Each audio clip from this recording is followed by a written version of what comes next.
आप सब यहाँ आए, इस आप लोग का बहुत बहुत शुक्रिया। सबसे पहले तो मैं आप लोगों का धन्यवाद करना चाहूँगा कि आपने हमेशा ही हमारे संस्थान के प्रति जो हमारी जो भी हम कार्य करते हैं उसको आप अच्छे से टेकअप करते हैं, और उस वजह से हमारे को जो आपका सहयोग मिलता है उससे हमारे को और अच्छा काम करने के लिए हम लोग प्रेरित होते हैं। कल जैसे आपको विदित है कि सीएम साहब हमारे यहाँ आए थे, और कल हमने एक और सुविधा जो हमने शुरू की है वो डायलिसिस की सुविधा शुरू की है। और ये जो इस्टेब्लिश किया गया है पीपीपी मोड में है, और इसका अगर हम रफ कॉस्ट की तरफ बात करें तो कोई 80 लाख रुपए की लागत से ये सारी मशीनरी लगाई गई है। साथ में इन्होंने 7 मशीनें लगाई हैं, और जो 2 मशीनें हमारे पास पहले थी उन्हें ठीक भी करा दिया और उनको भी चलाएंगे। जो वो 2 मशीनें हमारी पुरानी थी उनको एक सेपरेट तरीके से जो इन्फेक्टेड पेशेंट होते हैं, जैसे आपको विदित होगा कि एचआईवी के पेशेंट के लिए अलग से मशीन होनी चाहिए, इसी तरह हेपेटाइटिस से डीलिंग जो पेशेंट्स ग्रसित होते हैं उनके अलग मशीन होती है, वो व्यवस्था अलग से की गई है। और यहाँ पे जो ये बाकी मशीनें हैं उस पर पेशेंट्स को टेक केयर किया जाएगा। इस विषय में मैं आपको ये भी बताना चाहूँगा कि हिमकेयर और जो हमारे आयुष्मान के अंदर जो पात्र हैं इसके, उनके लिए ये सुविधा फ्री में होगी, और जो हमारे पेइंग पेशेंट होंगे उनको ये सुविधा 1047 रुपीज़ में अब उपलब्ध होगी। ये सेंटर सुबह हम जो है स्टार्ट होगा 8 बजे से, और ये शाम को 4 बजे तक चलेगा। हाँ, शाम को 4 बजे। और जैसे आपको विदित होगा कि एक पेशेंट का डायलिसिस करने में हमें कम से कम 4 घंटे का वक्त चाहिए होता है, और इसी को देखते हुए अगर हमारी सारी मशीनें इकट्ठी चलती हैं तो हम दिन में कम से कम 25 से 27 पेशेंट पर डे कर सकते हैं। ये हमारी जो यूनिट्स स्थापित किया गया उसकी एक कैपेसिटी है। और एक मशीन हमने स्पेयर रखी है जो कि कोविड से ग्रसित लोगों को अगर हमें ज़रूरत पड़ती है, जैसे कि आपने देखा होगा कि ये एक सुविधा हमारे पास लैकिंग थी, तो उसको भी हमने टेक किया है। और जो कोविड पेशेंट्स के लिए एक मोबाइल जो पोर्टेबल जो हमारा यूनिट है वो हमने स्थापित किया हुआ है, और इसी तरह एक मोबाइल यूनिट जो है वो आईसीयू के लिए हमने स्थापित किया कि बार बार किसी सिक पेशेंट को डायलिसिस यूनिट तक बिना आना पड़े, तो वो सुविधा हम ऑन बेड प्रोवाइड करेंगे।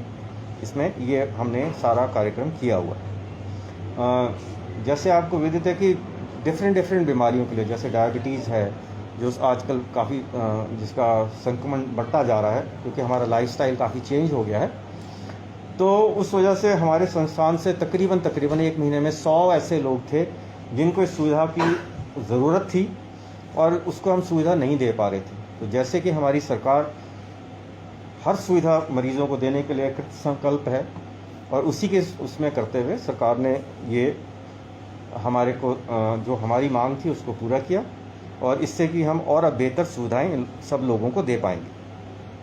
साथ ही जैसे आपको विदित है कि हमारे यहाँ जो सेंटर है वो एक ऑर्गन रिट्रीवल सेंटर भी है, और हमारी कोशिश है कि हम जो है ट्रांसप्लांट सेंटर की तरफ अग्रसर हो। उसमें एक आवश्यक कदम था कि हमारे पास एक डायलिसिस की सुविधा होनी चाहिए, तो वो भी एक हमने सुविधा जो है वो हमने एक स्टेप और आगे हम बढ़े हैं, और शीघ्र ही हम बाकी स्टेप्स को भी पूरा करने की कोशिश करें। इसके बाद सीएम साहब ने हमारे जो सुपर स्पेशलिस्ट हैं हमारे सारे, उनके साथ एक मीटिंग करी और उनसे उनके विचार जानने की कोशिश की कि सरकार उन सेवाओं को कैसे और बेहतर कर सकते हैं, कैसे हम जनता में और जो है हम सुविधाएं प्रदान कर सकते हैं। उस बारे में सीएम साहब ने बहुत पेशेंस से, जो हमारे यहाँ पे हमारे सुपर स्पेशलिस्ट डॉक्टर्स ने बात करी, उनको सीएम साहब ने बहुत पेशेंस से सुना, और उन्होंने हमारे को ये आश्वस्त किया है कि ये जो आपकी जितनी भी चीज़ें हैं वो हम एक स्टेप वाइज पैटर्न चरणबद्ध सीमा में इसको धीरे धीरे पूरा अवश्य करेंगे। तो उसमें जैसे कि मैं बताना चाहूँ आपको कि जैसे आप जानते हैं कि कैंसर की जो पेशेंट ट्रीटमेंट की सुविधा है वो आईजीएमसी के बाद हमारे पास ही है, और हमारे पास एक ही लीनियर एक्सेलरेटर है, और उस पर हम लोग सुबह से काम शुरू करते हैं और रात को हमारे को 8 बज जाते हैं। और उसमें हम प्रतिदिन 70 से 80 कैंसर पेशेंट्स का इलाज करते हैं। अगर हमने जो है हमारे पास एक लो एनर्जी की लीनियर एक्सीलरेटर जिसकी कीमत अराउंड 12 से 15 करोड़ है, अगर वो भी मिलती है तो आप ये समझें कि हम दिन में 160 मरीजों का इलाज कर पाएंगे। और सीएम साहब ने हमें एश्योर किया है कि इस पे हम बहुत शीघ्र ही आपको ये सुविधा के लिए प्रदान करेंगे। इसी विषय में आपको मैं एक और बताना चाहूँगा, हम आपको ये जान के बहुत प्रसन्नता होगी कि कैंसर की सुविधा बढ़ाने के लिए हमने हमारे पास स्पेस था जिसको कहते हैं एक और मशीन होती है जिसको कहते हैं ब्रेकीथेरेपी। तो उसका हमने एक लाइसेंस अप्लाई करना होता है, वो हमें पिछले कल ही ARB से हमारे को वो लाइसेंस भी प्राप्त हो गया है, क्योंकि जितनी भी मशीनें हमने लगानी होती हैं वो ARB गाइडलाइंस के बगैर लग नहीं सकती। तो वो लाइसेंस हमारे को प्राप्त हो गया है और अब हम धीरे धीरे उस क्षेत्र में भी ये अग्रसर करेंगे। सीएम साहब ने इसके लिए बधाई भी दी और शीघ्र ही अब हम ब्रेकीथेरेपी लगाने की सुविधा की तरफ भी बढ़ेंगे। साथ ही जैसे सीएम साहब ने अभी अनाउंस किया था कि यहाँ पे एक पेट स्कैन की सुविधा भी प्रदान की जाएगी, तो उसकी प्रारंभिक रूपरेखा भी हमने तैयार कर ली है। और अगेन ये जो इसका एक नक्शा होता है उसको हमें अगेन ARB से अप्रूव कराना पड़ता है। अभी उसका नक्शा जो है एज पर ARB गाइडलाइंस तैयार हुआ है और हम उसको बड़ी शीघ्र ही उसको भी अप्लाई कर देंगे, ताकि ये पेट स्कैन की सुविधा जो है वो हम जो है हमारा संस्थान में भी शुरू की जा सके। साथ ही ये हमने बाकी जो थे कार्डियोलॉजी से महकमे से जैसे हम लें तो हमने सरकार के ध्यान में ये बात लाई कि जो हमारी एक कैथ लैब है उसकी वजह से हमारे पास रश बहुत है, क्योंकि हम 6 जिलों को केटर करते हैं और ये सुविधा जो है IGMC के बाद सिर्फ हमारे पास उपलब्ध है। तो उसके लिए हमारे को एक कैथ लैब और की ज़रूरत होगी। उस पर भी सरकार ने बहुत पॉजिटिव, सीएम साहब ने बहुत पॉजिटिव एटीट्यूड लिया और बोला कि इसके ऊपर भी कार्रवाई की जाएगी। आप लोगों को शायद विदित है या नहीं कि हमारे पास एक न्यूरोलॉजी का भी डिपार्टमेंट है और हम ही एक ऐसा डिपार्टमेंट है यहाँ पे न्यूरोलॉजी में जहाँ पे पोस्ट ग्रेजुएशन है। IGMC में पोस्ट ग्रेजुएशन इन न्यूरोलॉजी नहीं है। साथ ही इस साल हम कोशिश कर रहे हैं कि हम लोग न्यूरोसर्जरी में भी पोस्ट ग्रेजुएशन के लिए अप्लाई करें, ताकि हमारे को और सुविधाएं मिले और हम लोगों को और अच्छी सेवा कर सकें।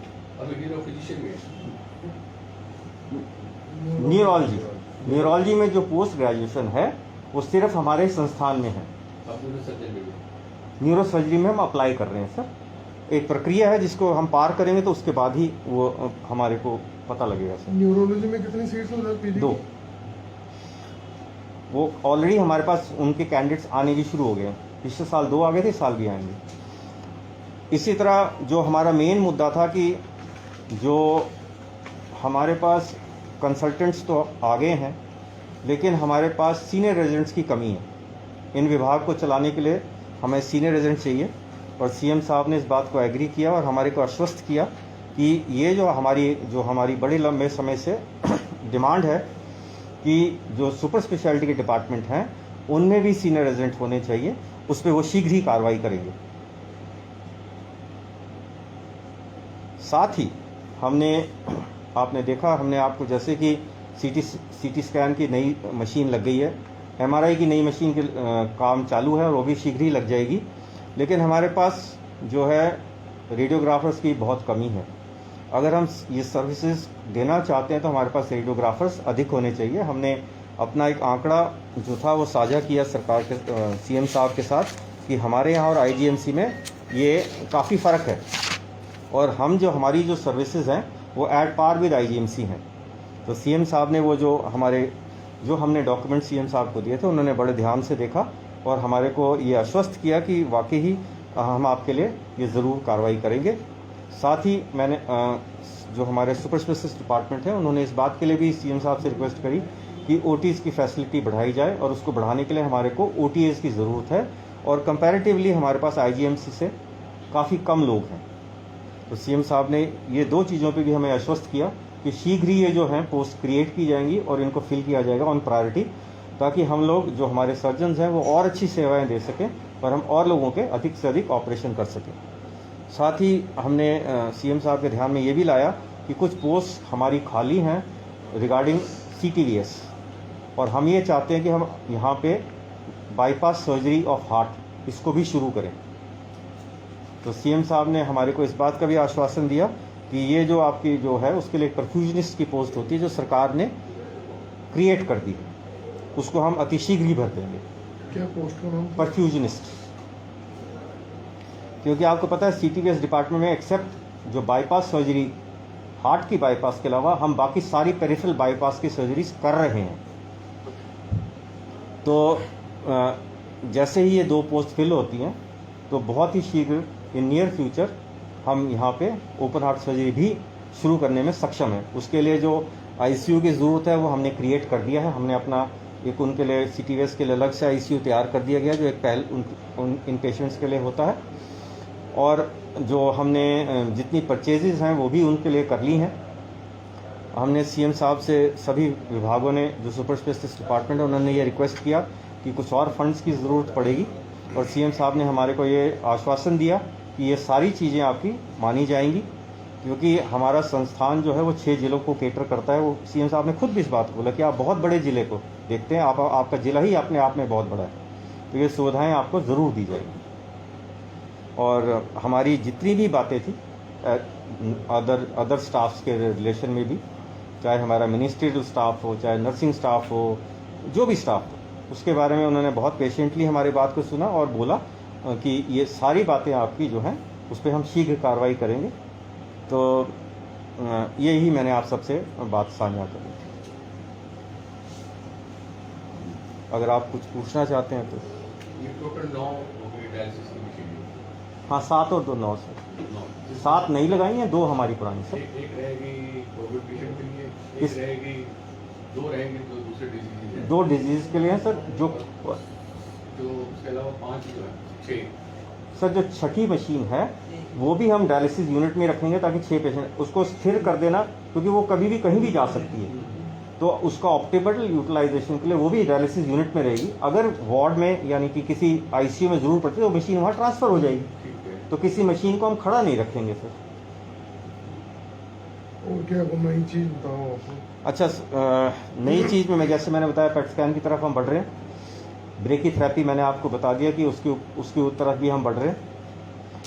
एक और मैं आपसे साझा करना चाहूँगा कि एक प्रपोज़ल है जिसमें कि क्रिटिकल केयर हॉस्पिटल बनना है सर। ये सेंट्रल गवर्नमेंट की स्कीम है सर, और मुझे आपको बताते हुए ये खुशी होगी कि टांडा को इसके लिए चुना गया है, और ये 50 बेड का हॉस्पिटल होगा। और ये इसको बनाने की प्रक्रिया के लिए जो सेंट्रल गवर्नमेंट के एक टीम है वो हमारे यहाँ पे हमने उनको बोला है कि आप हमारा मुआयना कीजिए, बिकॉज उसमें उस अस्पताल को हमें मेन हॉस्पिटल से जोड़ के रखना है। वो ऐसा नहीं है कि उसको हम इस्तेमाल ना करें। तो उसका जो प्रिलिमिनरी ड्राइंग्स हैं वो हमने अपने हिसाब से तैयार कर ली हैं, और वो टीम हमारे को शीघ्र ही विजिट करेगी। उस ड्राइंग्स को हम उनके हिसाब से मॉडिफाई करेंगे, और इसका सेंट्रल गवर्नमेंट से 50 करोड़ ये 50 बेडेड हॉस्पिटल होगा, और इसका फंडिंग जो होगी वो सेंट्रल गवर्नमेंट से होगी सर। और ये एक नई सुविधा जो है वो शीघ्र जो है वो आ जाएगी सर। एज सुन एज वो टीम हमारे यहाँ इंस्पेक्शन करती है वो उसके बाद ही कार्रवाई हो पाएगी सर। तो अगर एक समय सीमा कहना भी मुझे क्रिटिकल केयर में क्या इमरजेंसी टाइप हो गया सर? आपने जैसे देखा कि कोविड का जब दौर आया तो हमारे को सबसे बड़ी दिक्कत ये हुई कि हमें जितने भी ऐसे इन्फेक्शियस पेशेंट्स होते हैं उसका बाकी हॉस्पिटल से अलग रखना पड़ता है। तो आपने देखा कि हमें सुपर स्पेशलिटी विंग को बंद करना पड़ा, जो कि मतलब हमारे पास चारा नहीं था, लेकिन उससे मरीजों को दिक्कत हुई। तो ऐसी स्थिति दोबारा ना उत्पन्न हो, बिकॉज आज की डेट में कोविड है, कल की डेट में कुछ और हो सकता है। तो उसकी तैयारी जो है वो हम लोग करके चल रहे हैं कि कल को अगर ऐसा कुछ होता है तो वो एक आइसोलेटेड सा हॉस्पिटल होगा, रूटीन में हम उसको इस्तेमाल करते रहेंगे, लेकिन जिस वक्त हमें इसको ज़रूरत हुई कि उसको अलग हॉस्पिटल से डिस्कनेक्ट करना है तो हम उसको डिस्कनेक्ट कर लेंगे। और उसमें हम ये जो एक आध मोटी चीज़ शेयर कर लेता हूँ कि जैसे आप देखें कि जो हमारी प्रेग्नेंट फीमेल्स होती हैं यानी डिलीवरी केसेस होते हैं, उसका लेबर रूम हमेशा ग्राउंड फ्लोर पे होना चाहिए सर।